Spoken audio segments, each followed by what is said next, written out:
Hello everyone, this is Dr. Ashok Kumar from Government Women Engineering College Ajmer. This is lecture 1 of Horn Antenna series and we are going to discuss about some introduction of horn antennas, and then after we are going to discuss about their types of horn antennas or categories.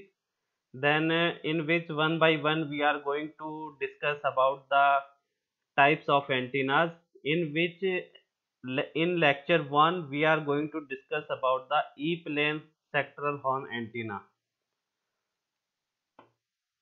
The following contents will be addressed during this lecture 1 of horn antenna series.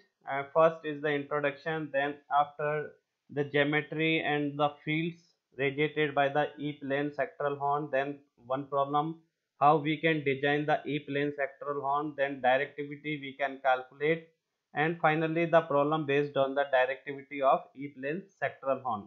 The contents of this lecture will be prepared, is prepared with the help of these following books. Initially we are going to discuss about introduction, and as we have discussed in the previous series, and which is known as the aperture antenna series, and in aperture antenna series we have categorized the aperture antenna, in which one category is the horn antenna.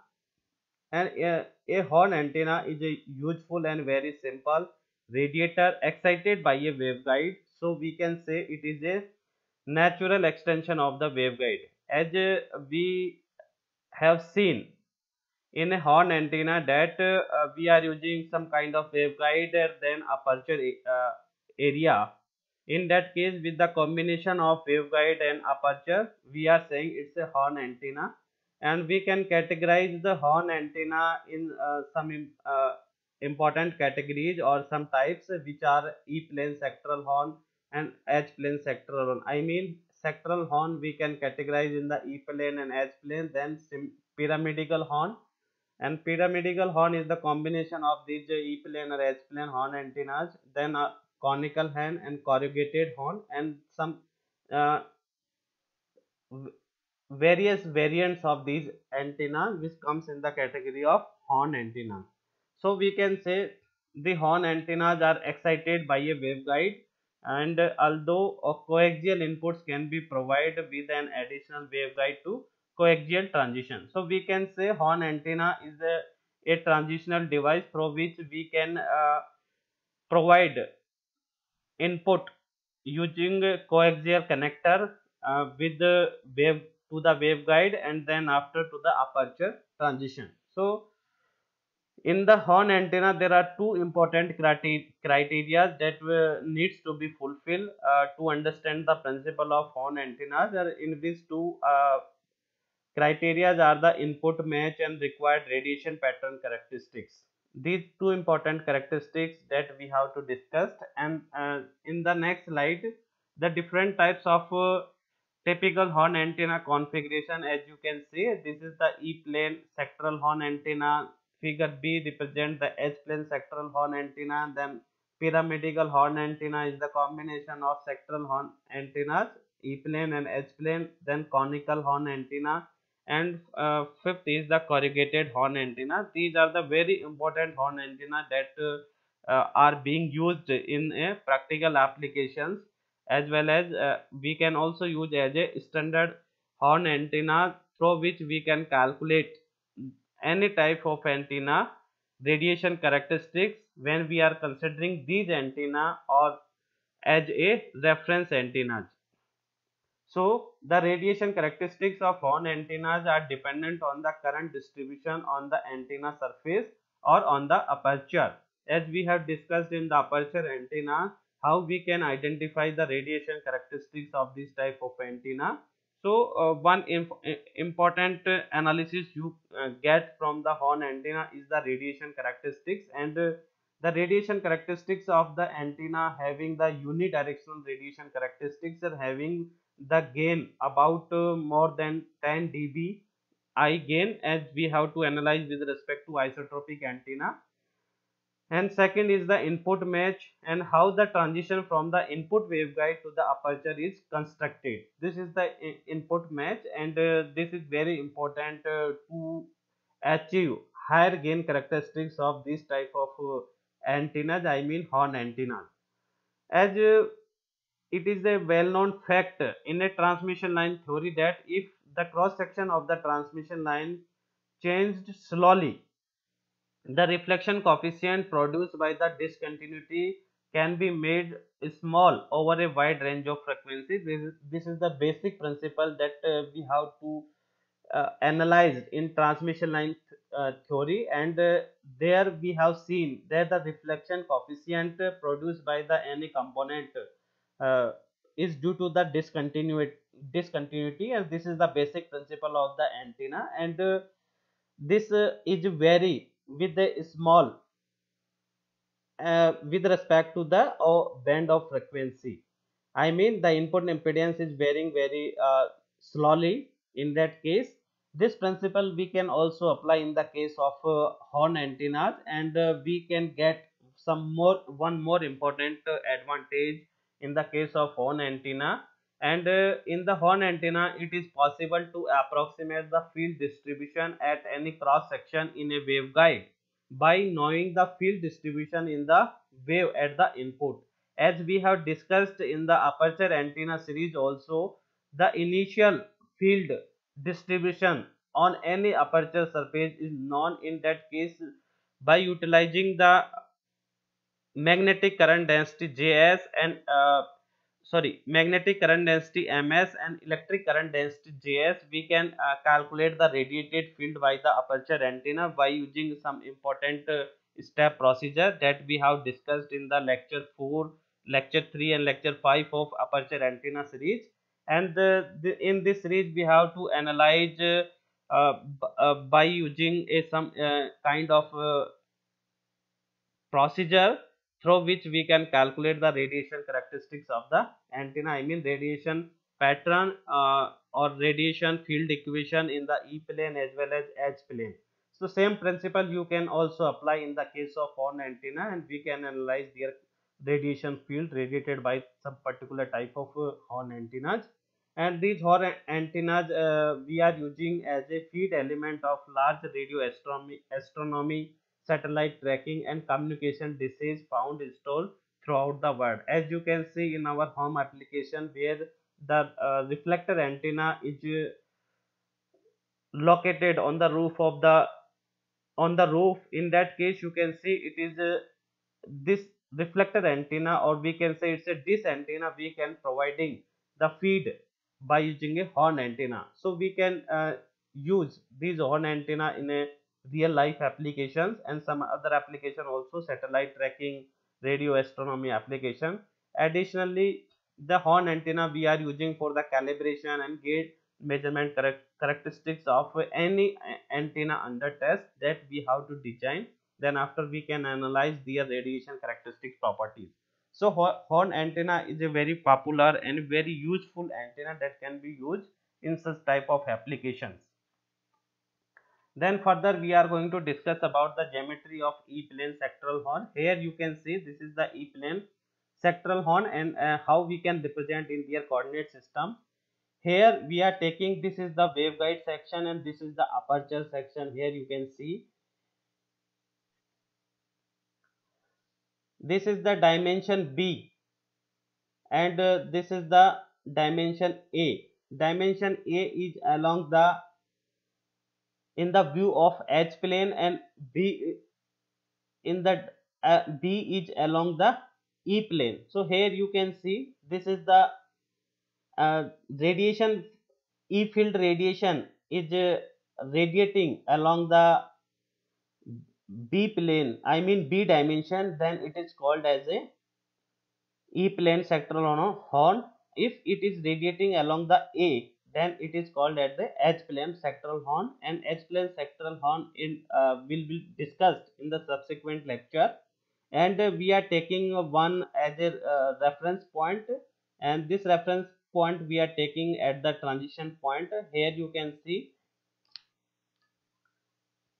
this antenna is we are putting in the yz plane, and the field radiation is exist over the y axis. So the E field radiation is along the b dimension, and this we are taking one as reference point, or we can say it's an observation point on the aperture, and having their prime coordinates is the x dash, y dash, and z dash.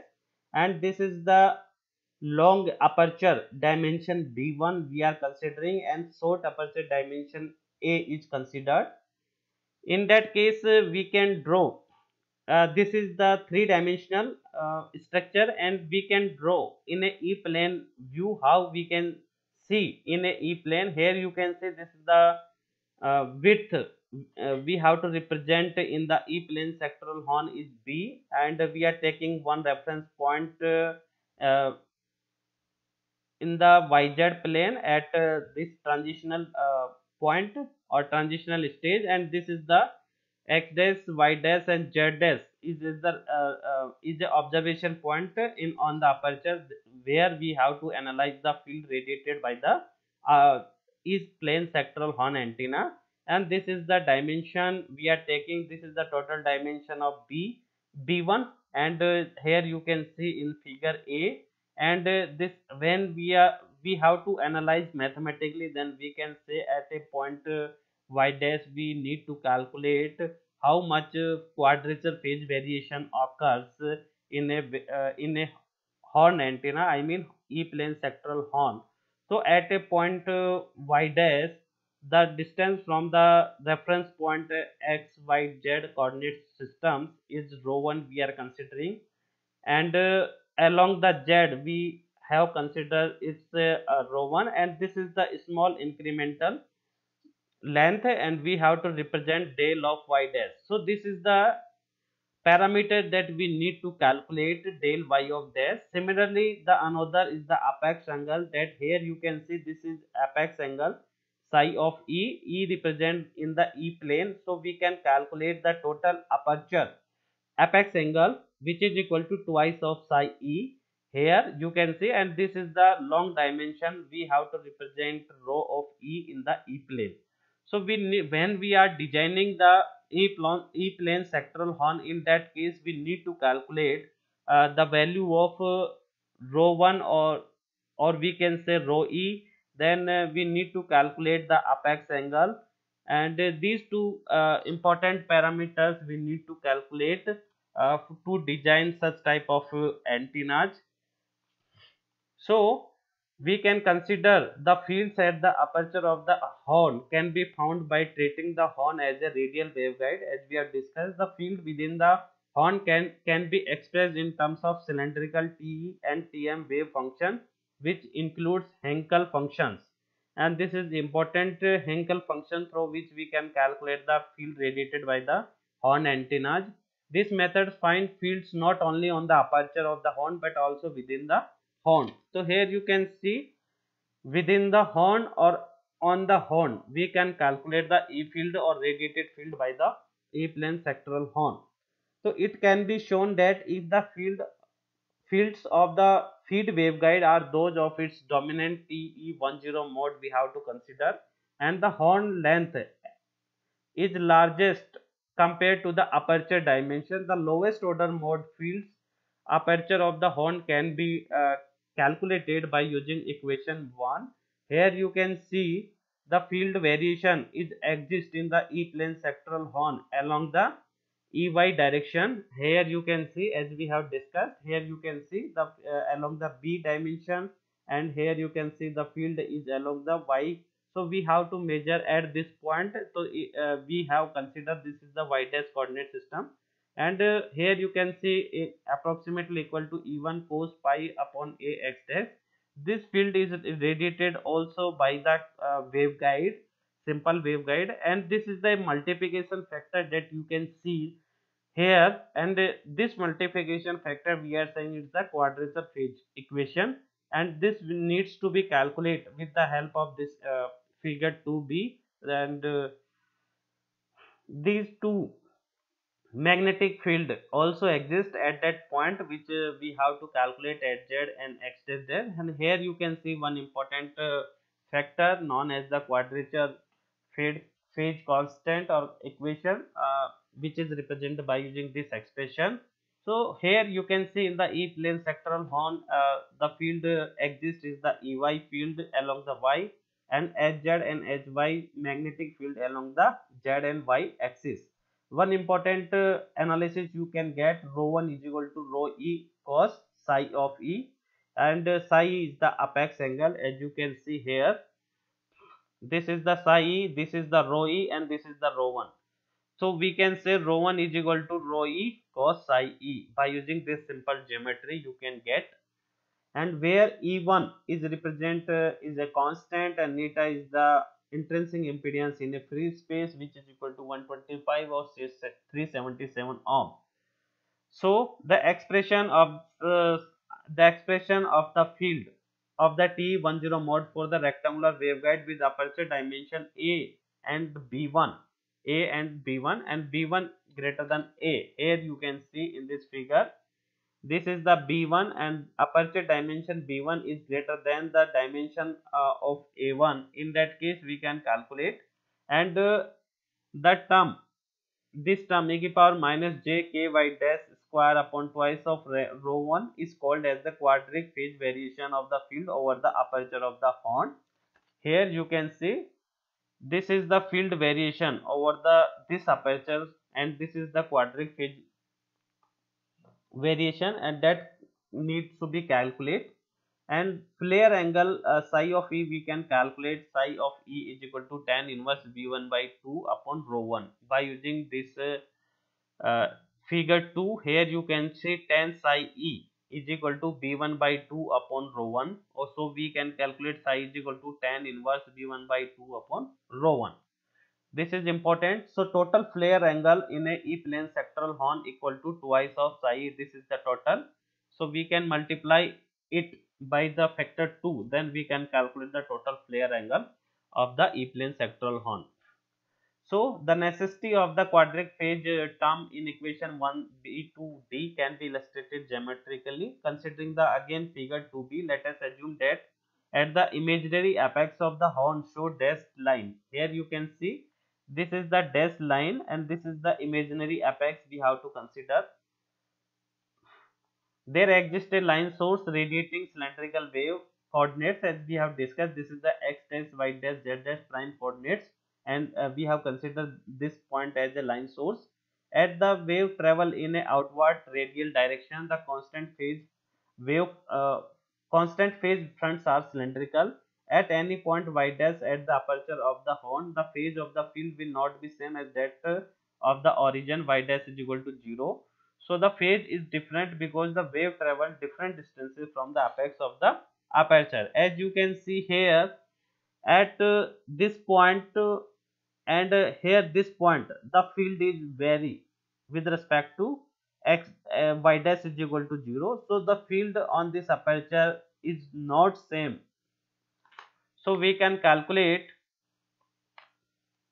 the difference in path travel, which is designated at del y dash, can be obtained considering the figure 2b. For any point y dash, rho 1 plus del y dash square is equal to rho 1 square plus y dash square. Here you can see figure. By using this expression, rho 1 square plus del y dash square is equal to rho 1 plus del y dash का whole square. This is the simple geometry we have considered, and we can get this equation, or we can simplify this equation. Del y dash is equal to by this, so we can get minus rho 1 plus rho 1 plus y dash upon rho 1 का square power 1 by 2.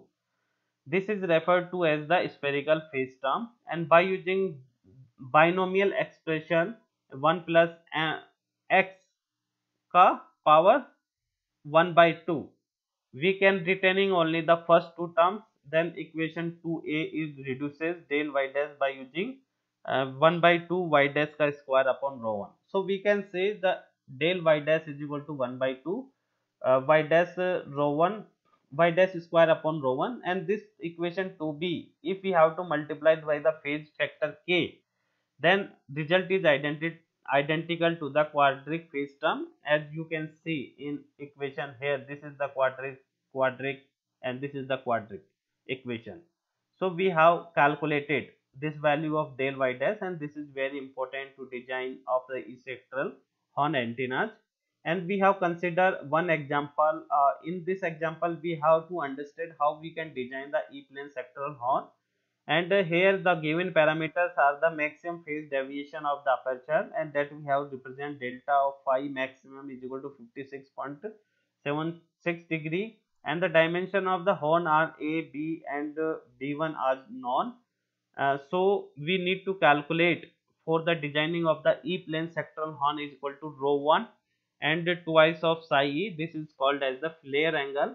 So as we have discussed, when we have to multiply this equation, then this is the maximum phase variation delta phi max is equal to k del y dash at y dash is equal to b1 by 2. By using this expression we can calculate the maximum phase variation, which is equal to this one, or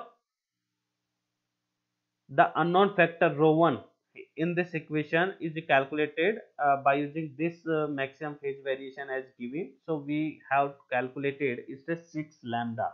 So this is the first important parameter. Then another parameter to calculate the total flare angle, which is equal to twice of psi e, and twice of psi is equal to twice tan inverse v1 by 2 upon rho 1. As you can see, this is the total flare angle.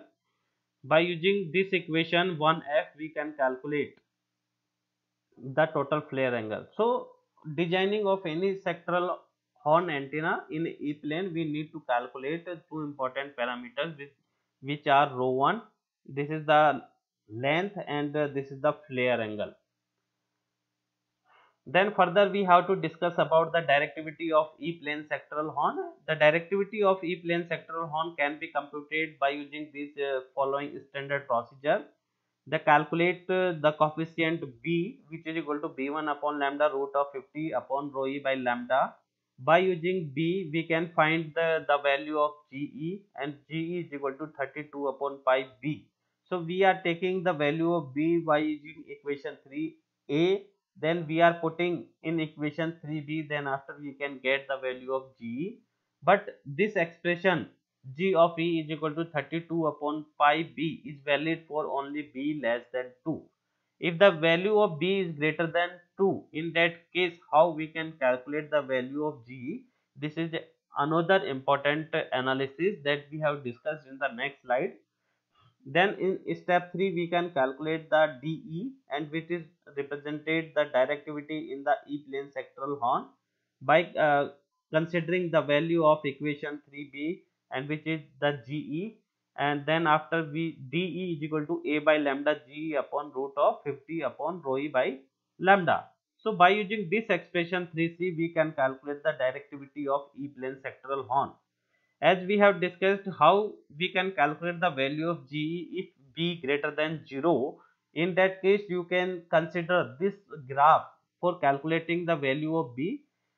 For the different values of b you can get the value of g from this graph, and the value of rho e can also be calculated. As we have discussed, this is the aperture dimension, and in the E-plane we have which is equal to rho 1 square plus b1 by 2, and this can be easily calculated by using this expression rho e is equal to rho 1 plus b1 by 2 का whole square. This is the simple, this geometry you can consider rho 1 square plus b1 by 2 का whole square is equal to rho e square. So rho e is equal to rho 1 square plus this is b1 by 2 का square का root. So we can calculate the value of rho e here. So this is the simple design procedure. This is the simple directivity calculation of the E-plane sectoral horn. And we are taking one another example to calculate the directivity or to compute the directivity when the parameters are given a, b, b1 and rho 1, and we have to calculate d of e. So calculating the value of DE, first we need to calculate rho e, and rho e can be calculated by using equation 3D, and this is value we are getting. So here you can see the row 1 having the 6 lambda, but row E is equal to 6.1555 lambda. So here you can see the all effective length of the aperture is always greater than the value of row 1, where y dash is equal to 0. And using equation 3a we can also calculate the value of factor b, and we have calculated the value of factor b is equal to 7.84. So this value is b greater than 0. In that case, by using step 4, this is the step 4, b value is known, which is equal to 7.84. so we are considering 7.84 by drawing the asymptotic values and horizontal and vertical line. Then after we can calculate the value of g, which is nearly approximately 73.5. so using step 3, this is step 3 through which we can calculate the d. A is known, lambda is known, ge is known, and rho e we have calculated. Then putting the all values in terms of lambda, then we can get the de, which is equal to 12.89. this is the absolute value. And when we are calculating in terms of dB, then after we are getting d of E is equal to 11.10 dB. So we can say in the E plane sectoral horn antenna we can get the directivity more than 10 dB. This is question 3, and this question 3 is to test yourself how we can design a E plane sectoral horn antenna, and where some parameters are given. Then after we can calculate some important parameters that needs to be required to design a E plane sectoral horn, and that are total flare, largest dimension, directivity, and gain of the antenna. So this problem you can consider to test yourself, and this is a very important problem in the case of E-plane sectoral horn antenna. And in this problem you can see problem 1 and 2 is merged in problem 3. And this contents of this lecture is prepared with the help of this book. And in a summary form we can say, first we have to analyze the geometry, then after we have to analyze the field radiated by the E-plane sectoral horn in TE10 mode, I mean, and then after phase quadrature equation we have to calculate it. Then after, how we can design the E-plane sectoral horn, and then finally the directivity we have calculated. Thank you everyone for watching this lecture. I hope this lecture is beneficial for you. In the next lecture 2 of horn antenna series, we are going to discuss about the H-plane sectoral horn antenna.